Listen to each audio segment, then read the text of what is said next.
Assalamualaikum warahmatullahi wabarakatuh. We are from Group 1. I'm Lutfiani and my friends Bagas Adiputra and Lista Cahyani. We would like to present the material about art. What is art? Art is something that is abstract and difficult to understand. People will have a different point of view or definition about art. Jadi, art adalah sesuatu yang sangat abstrak dan sangat susah untuk dipahami. Orang-orang pasti mempunyai sudut pandang yang berbeda dan definisi yang berbeda tentang art.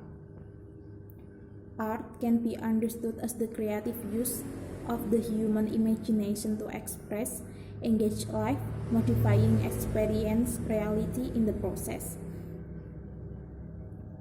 Jadi, art dapat dipahami sebagai penggunaan kreatif imajinasi manusia untuk mengekspresikan, melibatkan kehidupannya, serta memodifikasi realita yang dialaminya dalam prosesnya.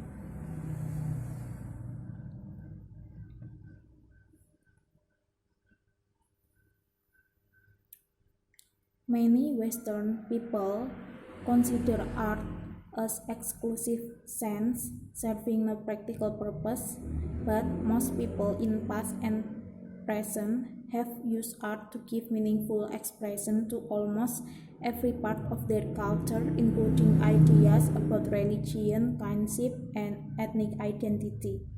In fact, most of people can lay their hand on can become an object of artistic creativity: skin, hair, dress, dwelling, vehicle, weapon, utensil, and so on.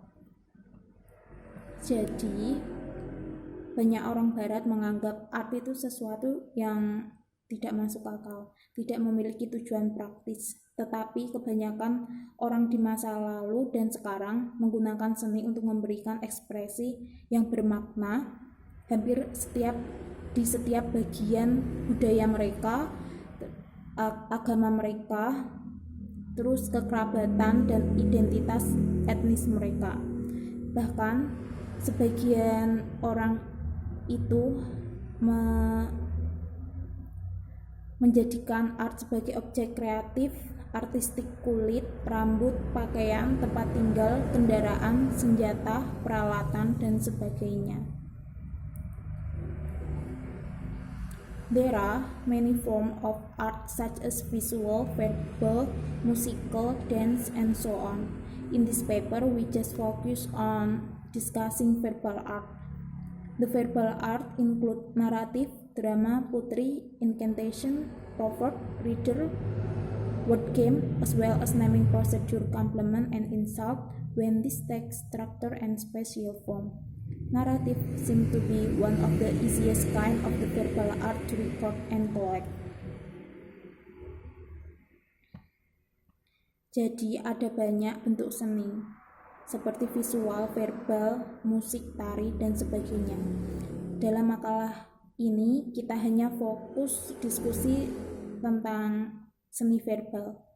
Seni verbal itu termasuk narasi, drama, puisi, peribahasa, teka-teki, permainan kata, serta prosedur penamaan, pujian, penghinaan. Narasi adalah salah satu seni verbal yang paling mudah untuk direkam dan dikumpulkan.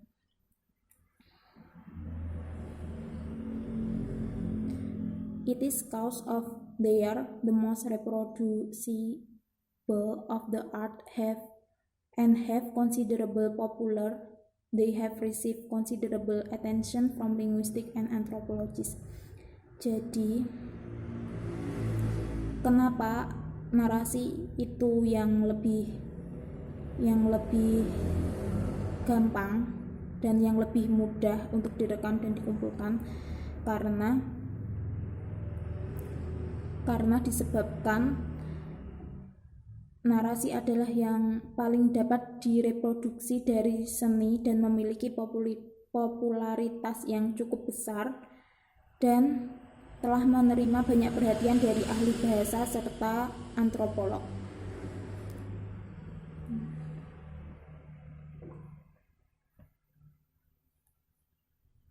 the 19th century, when scholars began studying the unwritten stories of villagers, they create the word folklore to distinguish between folk art and the fine art of the literate elite.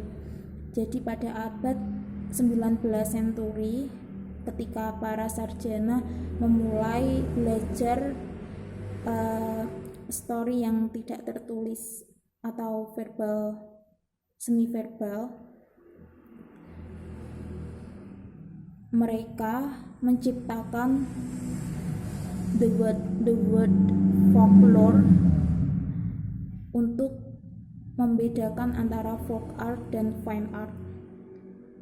Today, many linguistics and anthropologists prefer to talk about culture, tradition, and verbal art orally rather than its folklore and folktale.